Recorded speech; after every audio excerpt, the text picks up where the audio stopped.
6,000-7,000 में क्या होगा? 6,000-7,000 में बाल बच्चे को पढ़ाएंगे कि अपना पेट देखेंगे कि घर किराया देंगे? हम लोग कोरोना में अपन जान पर खेल के कितना हम लोग गंदगी साफ करते थे कि भले हम लोग को कोरोना होता हो मगर नेता अभिनेता लोग बचल रहे। 35,000 30,000 वेतन दे रहे, वही पैसा ही लोग के भी दे दीजिए, क्या दिक्कत है? आप परिचरी के चालक को दे रहे, वही तो डिमांड है हमारा। और उस डिमांड को जो है यार, यह सब हमारा पूर्व का है, यह सब सरकारी आदेश है।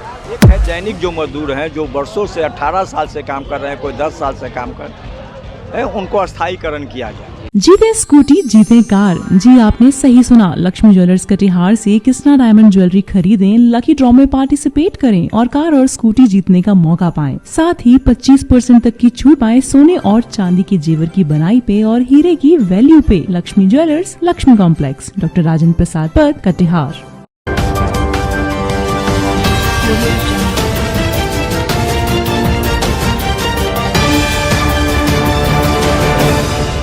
पटना नगर निगम के सफाई कर्मचारी अनिश्चितकालीन हड़ताल पर बैठ चुके हैं। आज इनका तीसरा दिन है। आप विजुअल के माध्यम से देख सकते हैं कि पटना नगर संयुक्त कर्मचारी समन्वय समिति अनिश्चितकालीन हड़ताल, ये 3 दिवसीय हड़ताल पर बैठे हुए हैं। इन लोगों की मांग है कि इनके जो आउटसोर्सिंग के तहत बहाली हुई है उन्हें नियमित कर दी जाए।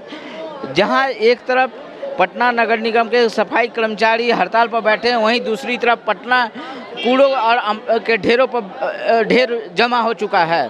पूरे पटना जैसे कूड़ों के ढेर पर बस गया हो ऐसा लगता है। आखिर क्या कारण है, इन लोग पूरी बात जानते हैं इन्हीं से कि आखिर ये लोग क्यों हड़ताल पर हैं और इनकी क्या मांगे हैं। आइए बात करते हैं। आप लोग जो हड़ताल की हैं, क्या मांगे हैं? हम लोग का मांग यही है कि हम लोग को अस्थायी किया जाए, क्योंकि 10 साल 15 साल 18 साल से दैनिक कर्मचारी लोग खट रहा है और ये मांग है कि कंपनी पर जो खट रहा है उन लोग को निगम थ्रू धरा जाए, दैनिक पर कंपनी वालों को लिया जाए। उन लोग का वेतन भी सही से नहीं मिलता है और हम लोग का दैनिक कर्मचारी हैं, हम लोग के भी सरकारी अस्थायी नहीं करल जा रहा है, ना पैसे बढ़ा रहा है ना सही। तो हम लोग पागल है जो घूम गनौरा। कोरोना में बड़ा बड़ा साहब मंत्री विधायक लोग घर में रहता था, हम लोग कोरोना में अपन जान पर खेल के कितना हम लोग गंदगी साफ करते थे कि भले हम लोग को कोरोना होता हो मगर नेता अभिनेता लोग बचल रहे। तो हम लोग का जान के कोई कीमत नहीं है, लेकिन तनिक भी सरकार को आंख में दनाई नहीं लगता है कि इतना गलीज साफ करता है ये लोग। तो इन लोग का सरकारी नौकरी जी के लिए जो मांग कर रहा है सब, तो इन लोग का अस्थायी। क्या आप अपना घर में बैंक वाला छापने वाला मशीन रखे हैं? आपको भी कहीं से पैसा मिलता ही होगा, तो आपको लिखने में नौकरी क्या जा रहा है? हम लोग भूखे रहे हैं। जो आप लोग कर रहे हैं तो आप लोग को पैसा तो मिल रहा है ना? पैसा मिल रहा है तो 10-12 हज़ार 13,000 में क्या होगा? हम लोग रेंट पर रहते हैं, रेंट देते हैं, बच्चा लोग नहीं पढ़ता है, पैसा अगर कभी नहीं मिलता है, नागा करते हैं तो उसमें पैसा कट जाता है। 13,700 रुपया मिलता है, उसमें से PF ये तो सब कट कुट के 13,700 अकाउंट में आता है। ठीक, उसमें रेंट दें, बच्चा लोग को पढ़ाएं कि बीमारी दुख अगर आ गया तो बीमारी दुख करे। 20 पैसे 15 पैसे सूद ले लेके हम लोग घर चलाते हैं, तो उतना 13,000 में क्या कहाँ ले जाएगा कोई? बताइए, 13,000 कोई मांग? और क्या आप बिल्कुल सही बात है। 13,000 में क्या होगा सर? 13,000 में आपका भी घर नहीं चलता होगा ना, तो सरकार का तो पेट्रोल भराता होगा सर 13,000 में। अब बताइए, हम लोग 13,000 में 5 परिवार 6 परिवार खा लेंगे सर। हम लोग को कोई ज़्यादा मांग तो नहीं है सर, बस अस्थायी कर दीजिए। हम लोग इतना गंदा काम करते सर, सरकार लोग तो खुद सोचना चाहिए। 10 बरस 15 बरस हम लोग जो खट रहे हैं। कार्य महंगाई के ज़माना में 6,000-7,000 में क्या होगा? 6,000-7,000 में बाल बच्चे को पढ़ाएंगे कि अपना पेट देखेंगे कि घर किराया देंगे कि भाड़ा किराया लगाएंगे? कहाँ से लाएंगे? अस्थायी कीजिए और न तो पैसा बढ़ाइए। आप क्या बोल सकते? आइए और लोगों से बात करते हैं कि उनकी क्या डिमांड है और क्या सरकार से मांगे हैं। सरकार से मात्र हमारा मांग है 3 सूत्री मांग हम लोग दिए हैं, और 3 सूत्री जो है उसमें है दैनिक कर्मचारियों का स्थायीकरण किया जाए, जो ठेकेदारी से आउटसोर्सिंग से जो यहाँ लूट मचा हुआ है उस ठेकेदारी प्रथा को समाप्त किया जाए। आउटसोर्सिंग कर्मी जो है उनको समान काम का समान वेतन दिया जाए और जो ACP MAC पर रोक लगाया है उसको आप हटा दीजिए।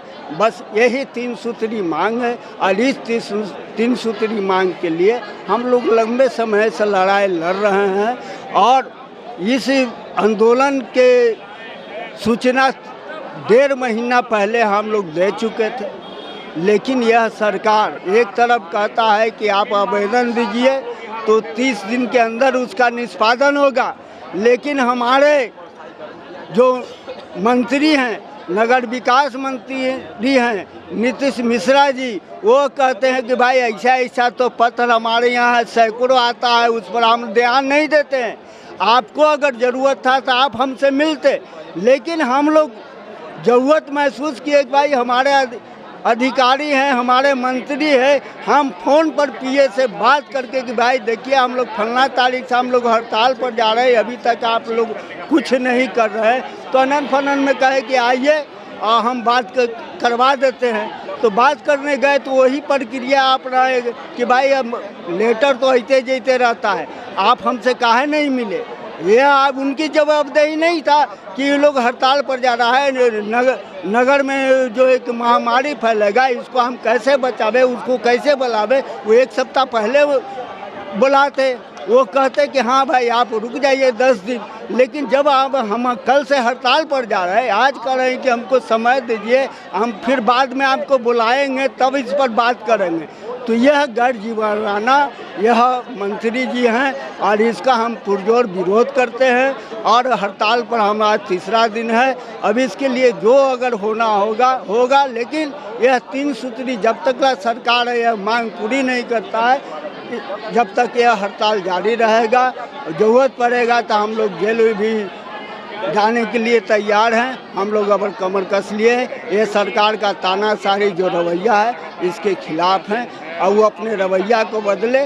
सरकार से हम अनुरोध अभी भी कर रहे हैं कि हमारा जो 3 सूत्री मांग है, आप अपने कर्मचारी को दे रहे हैं 35,000 30,000 वेतन दे रहे हैं, वही पैसा ही लोग के भी दे दीजिए, क्या दिक्कत है। आप परचरी के चालक को दे रहे, वही तो डिमांड है हमारा। और उस डिमांड को जो है यार, यह सब हमारा पूर्व का है, यह सब सरकारी आदेश है, उसको भी यह नहीं अनुपालन कर रहा है तो हम कहाँ जाए। वो अपने आदेश को अपने नहीं पालन कर रहा है, कोर्ट का आदेश को भी नज़रअंदाज करता। हम जाए तो कहाँ, तो मेरे पास, मजदूरों के पास यही मूल हथियार है और इस हथियार के माध्यम से सरकार को, निगम प्रशासन को यह बताने का काम कर रहे हैं कि भाई जल्द से जल्द हमारे समस्या को निदान कर दे और जनता को महामारी से बचाने का काम करें। यही है। देखिए हम लोग का मुख्यतः जो जितने बैठे उनका 3 ही मांग है। एक है दैनिक जो मजदूर हैं, जो वर्षों से 18 साल से काम कर रहे हैं, कोई 10 साल से काम कर रहे हैं, उनको स्थायीकरण किया जाए, पहला मांग। दूसरा मांग है जो एजेंसी के द्वारा जो मजदूर हैं उनको पटना नगर निगम के द्वारा उसमें समायोजन करके उनका भुगतान किया जाए, एजेंसी के द्वारा नहीं। क्योंकि एजेंसी जो एग्रीमेंट की है वो 18,000 रुपया पर मजदूर को किया है, लेकिन वो मजदूर के नाम पर सिर्फ 7,000, किसी को 8,000, वो 3-3 महीना बाद। हम लोग का डिमांड है कि जो भी एजेंसी के हैं उनको सरकार पटना नगर निगम के द्वारा मिले, तो जो सही भुगतान उनका हो। तीसरा, जो सरकारी स्टाफ है जिनका ACP का जो प्रावधान है उसको सरकार बंद कर दी गई है, इसलिए उन्हें पुनः चालू किया जाए, आदेश दिया जाए कि जिनसे कि उनका भी जो ACP होता है वो मिले। यही मुख्यतः 3 और बस 3 ही मांग हम लोग का है, बस और कोई मांग नहीं। हम लोग को अस्थायी ड्यूटी किया जाए सर। हम लोग को 9,000 में पेट नहीं भर, 9,000 में हम बाल बच्चा के पढ़ाएंगे, घर का किराया देंगे कि बाल बच्चा बढ़िया कपड़ा पहनेगा, बढ़िया स्कूल में पढ़ेगा, तो ना 9,000 में हम लोग को कुछ नहीं होता है सर। और वो हमें 9,000 रुपया मिलता है तो हम लोग का 3,000 हम लोग का भाड़ा लग जाता है। हम लोग को दैनिक को सरकार किया जाए, हम लोग को अस्थायी किया जाए, यही हम लोग का मांग है। हम लोग सिर्फ अस्थायी किया जाए, हम लोग एजेंसी से नहीं खटेंगे सर।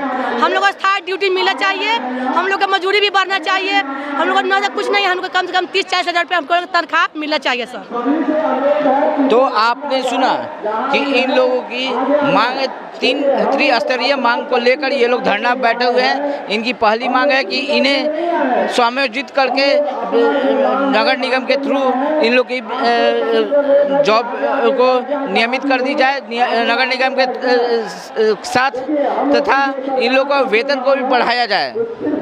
और एक तरफ जहां यहाँ लोगों का कहना है कि इस विभाग के जो मंत्री हैं नीतीश मिश्रा नगर विकास के, उन लोगों को इन लोगों ने अपने लिए पत्र डाला था, लेकिन नीतीश मिश्रा का कहना है कि ऐसे पत्र बहुत लेटर आते हैं हमारे पास और फेंका जाते हैं, इस पर कोई सुनवाई नहीं हो रही है। अब देखने वाली बात होगी कि सरकार की नींद कब खुलती है और इन लोगों की जॉब को सुनियोजित की समायोजित कर की जाती है।